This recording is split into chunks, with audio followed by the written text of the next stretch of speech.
All right, I'm back in the garage. Got the RMZ 250 up on the stand. If you're a newer rider or just learning how to do your own maintenance, this is going to be a quick little video on probably the most frequent adjustment you're going to need to make, and that's checking and adjusting your chain tension.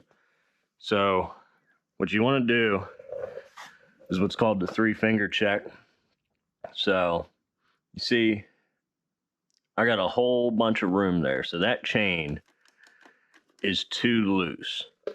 So what you're going to need to adjust your chain tension is you're going to need either a big 32 millimeter box wrench on this bike, or a 32 millimeter socket, a breaker bar, 10 and 12 millimeter box end wrenches, and a 1/2-inch drive torque wrench. So these are pretty common tools. The only thing that might not be as common is I know some people don't have torque wrenches. If you don't and you're learning to do your own maintenance, definitely invest in a decent torque wrench. Go to a reputable place, get something that's pretty decent quality. This is a Duralast from AutoZone. So let's get into it. First things first, take a 1/2-inch breaker bar, whatever you got, 32 millimeter. We're going to break free the axle nut right there. So this is going to be pretty tight. It's going to take a little bit of force. But just make sure you kind of try to stabilize the bike. Make sure you don't flop it off the stand, because it is definitely possible. Now, you don't need to take this all the way off. Just get it to where it's getting pretty loose, and these blocks will slide in here, no problem. So next step, you're going to take your 10 and your 12 millimeter. Take the 12. You're going to back that nut back up. Just get it free. Same thing on the other side.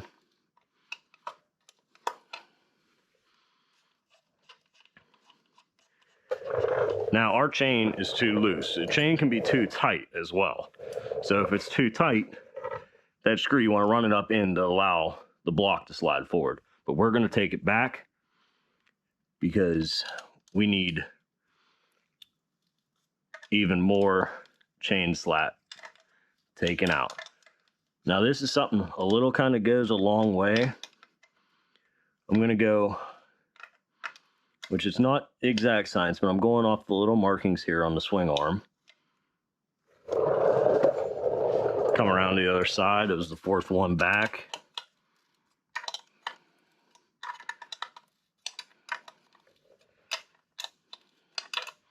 This can be a little bit finicky of a job, but it's definitely a very simple service that you can do on your own real quick in a couple of minutes. It can definitely save you a lot of money, because if your chain comes up and slaps right into your case because it's too tight or too loose, that's an expensive repair.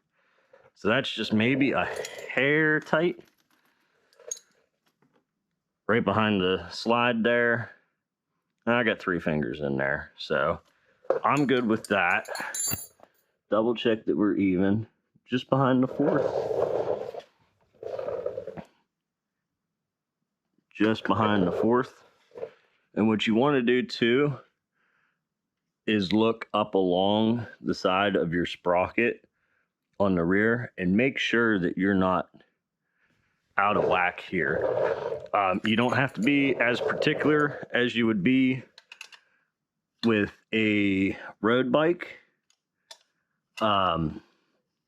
Just you're not traveling on the highway, speeds aren't as high, but you do want to be very, very close, if not dead on.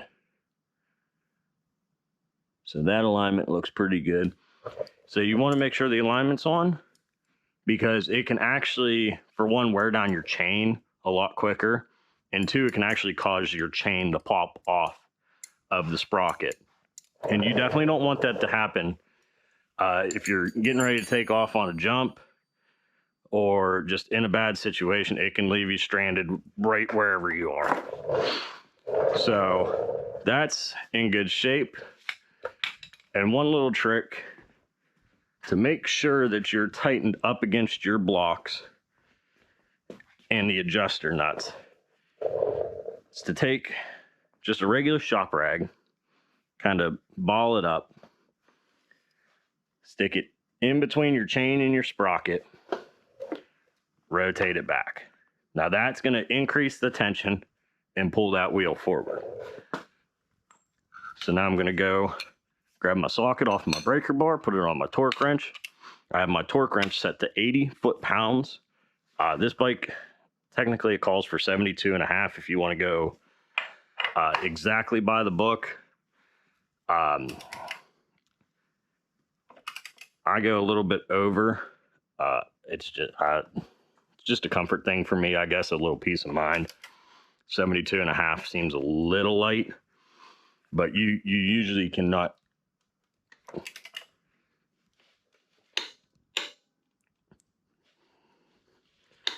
There you go. Okay. So that's torqued down to 80 foot-pounds. I'm going to spit the rag back out, rolling that forward. Double check. I got 3 fingers underneath the chain right behind the guard. So that's flush up against the block there, the adjuster screw. So same here, tight up against the block. Take your lock nuts, run them back down in.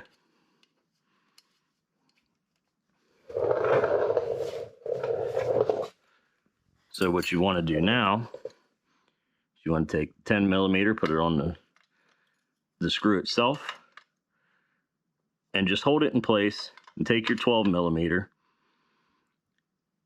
You don't have to kill it. You don't want to get super tight on that because it can cause that to shear. You don't want a whole bunch of tension on that, but just enough to make it snug, and that keeps the nut from backing off, and it also locks down your adjustment. So that's plenty. We're still tight against the block. We're still tight against the block there. Still at 3 fingers.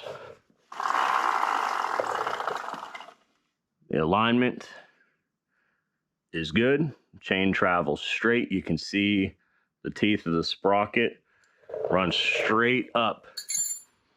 So one other thing you want to do, you're already working on the chain. I'm going to use some chain wax, just any type of lube. It can change depending on the type of chain you have, if you have a normal chain or if you have like an O-ring or X-ring chain. But hard to go with chain wax. It does work for O-ring chains. So give it a little shake. And you just want to get that nice and lubed up, especially on a traditional type chain, what you're going to find on a motocross bike.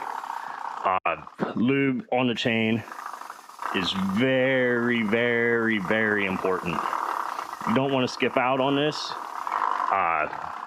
This chain will not last long if it is not lubricated well. So definitely get something that sticks around, like chain wax, or I've heard gear oil sticks around real well. And just make sure that this chain stays lubed. So that's it. That's all you got to do to adjust your chain. Hopefully you learned something. I appreciate y'all. Like, subscribe, comment what you think. Safe riding, everybody. Hope you learned something. Have a good one.